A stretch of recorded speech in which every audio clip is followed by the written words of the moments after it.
عزير نبي من بني إسرائيل، كانت له مزرعة خارج المسجد الأقصى خارج القدس، وكان من أهل بيت المقدس.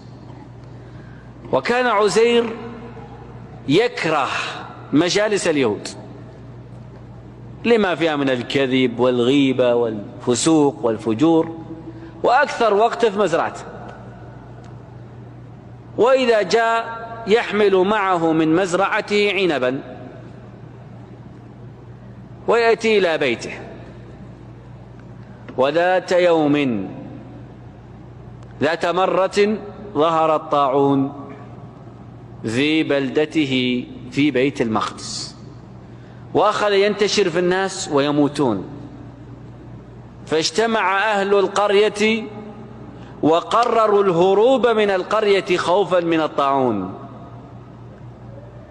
فخرجوا عن بكرة أبيهم، وكان عددهم وقت خروجهم 30,000.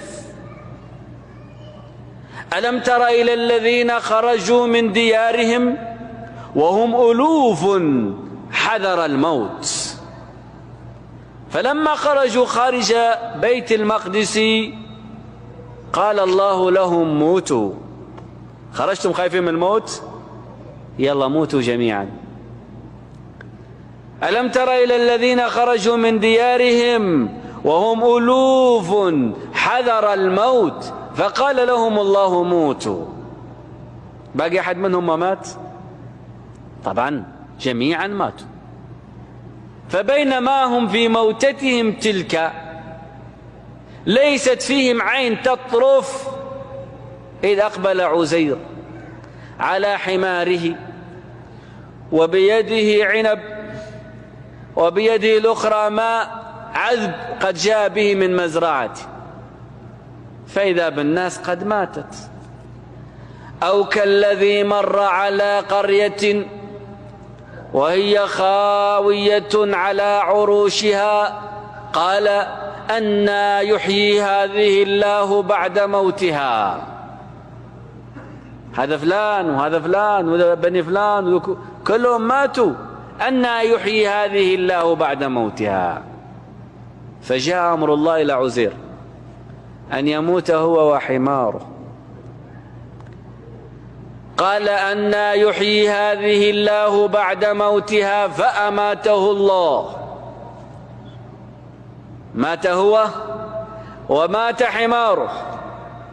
ولما مات عزير وحماره أحيا الله القرية بحذافيرها 30,000 كلهم يأتي إليه وينظر إليه ميتا كما نظر إليهم أموات. فقال لهم الله موتوا ثم أحياهم بعدما أمات عزير الذي رآهم أموات. فنظروا إليه ميتا كما نظر إليهم أموات ثم أحياهم. إن الله لذو فضل على الناس ولكن أكثر الناس لا يشكرون. رجعوا إلى بيوتهم وقالوا لما نخرج خوفا من الموت والموت قد أتانا خارج نرجع. فرجعوا فعاشوا إلى آجالهم وشهدوا جميعا على موت عزير وعزوا أهله. وكان من ضمنهم فتاة جارية صغيرة وقت موت عزير كان عمرها 10 سنوات، وكانت ممن نظر إلى عزير وحماره وقت موته. وبعد مضي 100 عام أحيا الله عزيرا وأحيا حماره، فأماته الله 100 عام ثم بعثه. قال كم لبثت؟ نظر عزير إلى العنب ما تغير، إلى الماء ما تغير، إلى جسمه ما تغير. قال لبثت يوما أو بعض يوم، يعني يمكن نمت ساعة يوم والله جزء من يوم. قال بل لبثت 100 عام.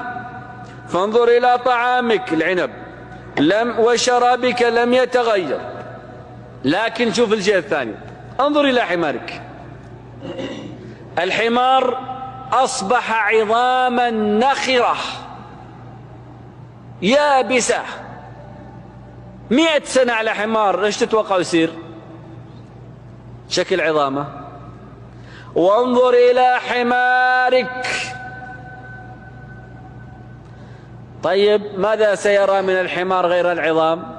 هيكل عظمي، حتى العظام مفتكة ما عادت متصلة مع بعض. هذه العظام تفككت من طول الزمن. وانظر إلى العظام كيف ننشزها ثم نكسوها لحما، وإذا بالعظام تدب فيها الحياة، وإذا بها تعرق ويأتي فيها رطوبة، وإذا باللحم ينبت فوقها يجري، وإذا بالجلد ينبت فوق اللحم، وإذا بالشعر يخرج من الجلد، وإذا بالحمار يقوم فينهق مستويا كأنما لم يصر عليه شيء. سبحان الله.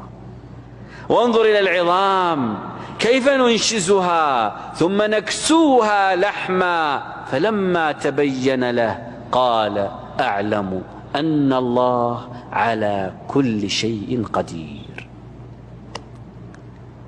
ركب حماره وأخذ طعامه وشرابه وأقبل على مدينته بيت المقدس. تغيرت المدينة، لم تكن هذه المباني هي التي كانت من قبل، لم تكن هذه الشوارع بالصورة التي كانت عليها، لم يكن هذا البشر على ما كانوا عليه. ويمشي إلى بيته ويجد أحفاده أصبحوا رجالا. يا الله، أولاده صاروا أكبر منه 100 سنة. أولاده منهم من مات. ووجدوا لما جاء إلى بيته من أنت؟ قال أنا عزير. من عزير؟ قال هذا بيتي. قال فيه جدنا عزير قد مات من قبل 100 سنة. قال يا جماعة أنا عزير. قالوا إن كنت أنت عزير فما في القرية إنسان إلا فلانة عمرها 110 سنوات تعرفك وهي الآن عمياء، فإذا دعوت الله لها ورجع لها بصرها ورأتك وقالت أنت عزير صدقناك. قال جيبوه.